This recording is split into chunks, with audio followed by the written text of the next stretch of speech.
مری سانحہ پاکستان کی تاریخ کا وہ افسوسناک ترین سانحہ جس نے سیاحت پر گئے ہوئے 23 افراد کی جان لے لی۔ مری میں موجود 23 سیاح برف باری اور دم گھٹنے سے جاں بحق ہوئے۔ اس کا ذمہ دار کون ہے یہ تو تحقیقاتی رپورٹ ہی بتائے گی، لیکن کب، کیوں، کیسے اور کیا ہوا یہ ہم آپ کو بتاتے ہیں۔ مری چونکہ پاکستان کے حسین مقامات میں سے ایک مقام ہے جہاں ہر سال ہزاروں نہیں بلکہ لاکھوں افراد سیاحت کے لیے جاتے ہیں۔ مری اور گلیات میں 3 جنوری سے بارش اور برف باری کا سلسلہ جاری تھا، جس سے لطف اندوز ہونے کے لیے ملک بھر سے عوام نے مری کا رخ کیا۔ محکمہ موسمیات کے الرٹ کے پیش نظر راولپنڈی پولیس نے 4 جنوری کو سیاحوں کو خبردار کیا کہ وہ مری جاتے ہوئے احتیاطی تدابیر اختیار کریں۔ مقامی لوگوں کا کہنا ہے کہ بدھ اور جمعرات کی برف باری سے مری اور گلیات کی سڑکوں پر ٹریفک کا دباؤ انتہائی بڑھ چکا تھا، جبکہ انتظامیہ کی جانب سے راستے صاف کرنے کے لیے خاطر خواہ انتظامات بھی نہیں کیے گئے۔ مری کے مقامی لوگوں کا کہنا ہے کہ علاقے میں گاڑیوں کی گنجائش بہت محدود ہے، صرف 4000 گاڑیاں ہی بیک وقت مری میں موجود رہ سکتی ہیں،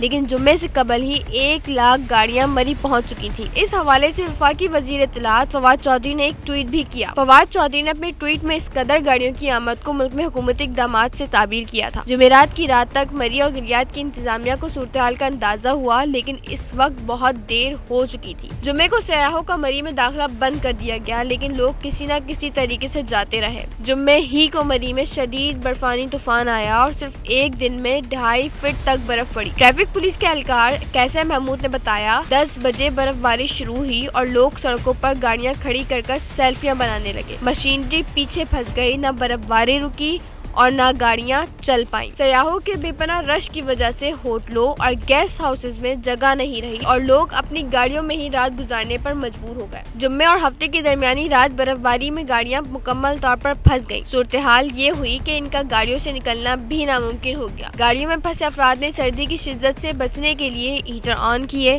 ان ہیٹر کی وجہ سے گاڑیوں میں گیس بھر گئی۔ اعداد و شمار کے مطابق گاڑیوں میں دم گھٹنے سے 20 افراد ہلاک ہوئے۔ 16 افراد 3 گاڑیوں میں ہی سوار تھے۔ جہاں بحق افراد کی میتیں لواحقین کے حوالے کر دی گئی ہیں۔ ریسکیو 11/22 کے مطابق جہاں بحق ہونے والوں میں 10 مرد، 2 خواتین جبکہ 11 بچے شامل ہیں، جن میں 22 کی میتیں لواحقین کے حوالے کر دی گئی ہیں۔ وزیراعظم عمران خان نے گزشتہ روز ہی سانحے کی تحقیقات کا حکم دیا، تاہم اب تک اس حوالے سے کوئی پیش رفت سامنے نہیں آ سکی۔